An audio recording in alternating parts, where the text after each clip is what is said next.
This is Passionate Bliss, and I have my 10 hat on now.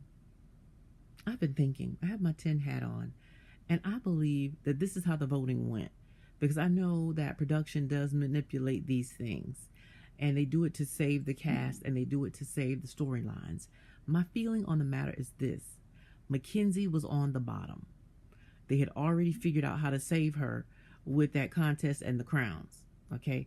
And I also believe that TT and KC were on the bottom, but they saved them by claiming that America had enough votes for them to save them. And I was looking at the app, and I was looking at the rankings on there on the app, and so the people voting, TT is on the bottom on the girls list, but Mackenzie is lower.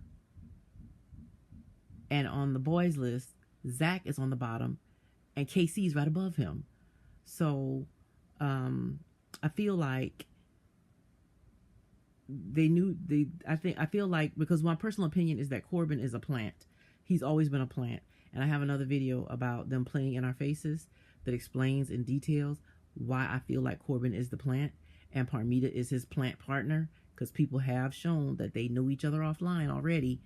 And somebody came out somewhere and said that they know each other more than just following each other. So I feel like they were the industry plants in there to manipulate the show to make sure the OG cast is safe and to keep them in as long as possible. So there was no way production was going to let them vote off a real Islander, a real OG couple, or a real OG person and save two plants. So Corbin and Parmita was always going to be in the bottom.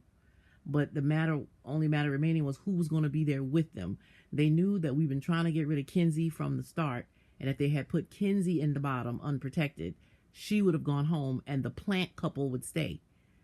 So they couldn't do that. They gave Kenzie a crown, but she earned the crown. Kenzie was the best. And they knew that if they had put KC and TT in the bottom, those OG girls were going to have their revenge on KC, and they were going to probably stand behind Corbin. And they would have lost a real OG and his couple behind a plant that they put in there. So there's no way they were going to let KC go down there, because probably those girls would have sent KC home.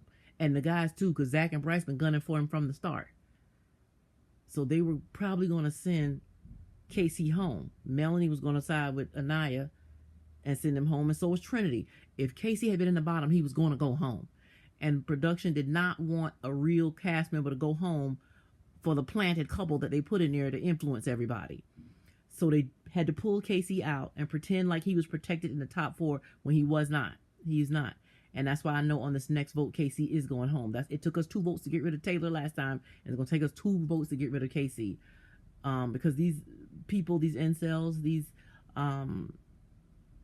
black red pill people that are voting for KC, it's not enough of them. They're less than 30% based on the other numbers that I've seen on the other votes for favorite boy and girl.